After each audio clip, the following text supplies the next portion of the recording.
Episode 7, Healing the Silent Pain of Our People. Theme, Mental Health, Trauma, and Soul Healing. Key message, we cannot build a strong nation on broken hearts.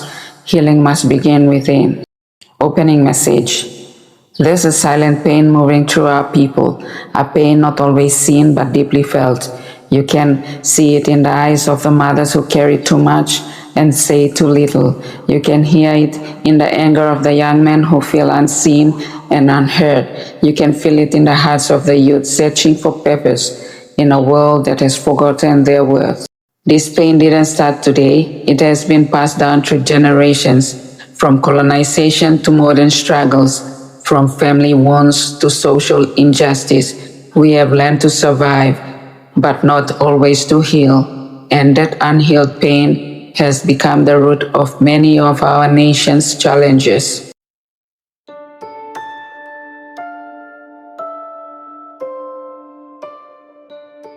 The unspoken struggles in PNG communities.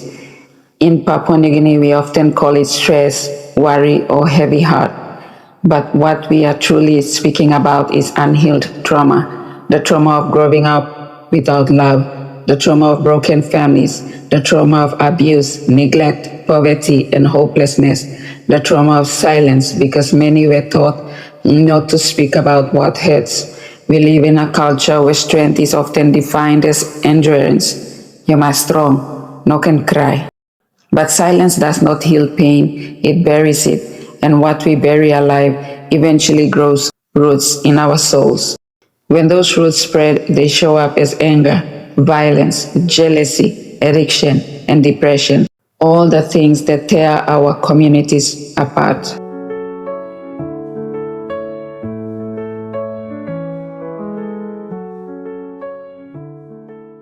How emotional pain becomes social dysfunction. A wounded soul creates a wounded society. When a man is hurt inside, he hurts others. When a woman carries silent pain, her children feel it too. And when our youth lose hope, our nation loses its future. This is why corruption, abuse, and violence are not just political and social issues, they are spiritual symptoms of a nation in emotional pain. Healing is not just an individual act, it's a collective responsibility. Because we cannot expect national peace when our homes are filled with unspoken grief. We cannot expect moral leadership from people who have never faced their inner wounds. Our nation's healing must begin with the healing of the soul, one heart at a time.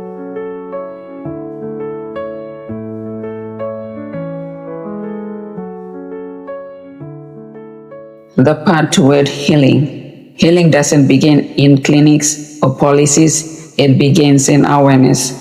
When you finally stop running from your pain and allow yourself to feel, you open the door to transformation. Here are the 3 powerful practices to begin the journey. 1. Reflection.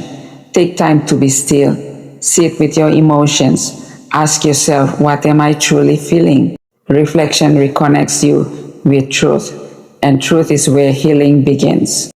2. Forgiveness. Forgiveness is not about forgetting what happened.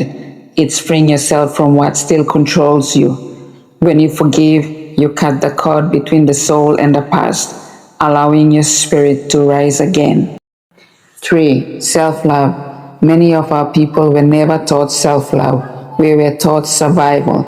But self-love is medicine for the soul. It means speaking kindly to yourself, honoring your boundaries, and believing you are worthy of peace.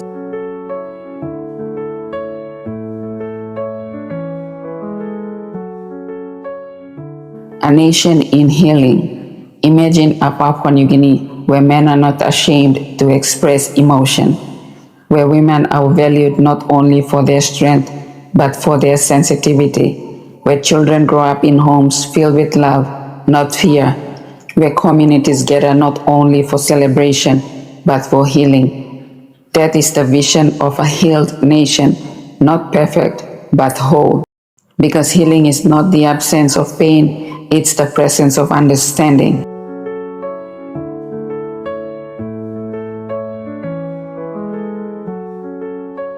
Closing reflection. We cannot heal what we do not face, and we cannot face what we continue to silence. The future of our nation depends not on how much we build on the outside, but on how deeply we heal on the inside.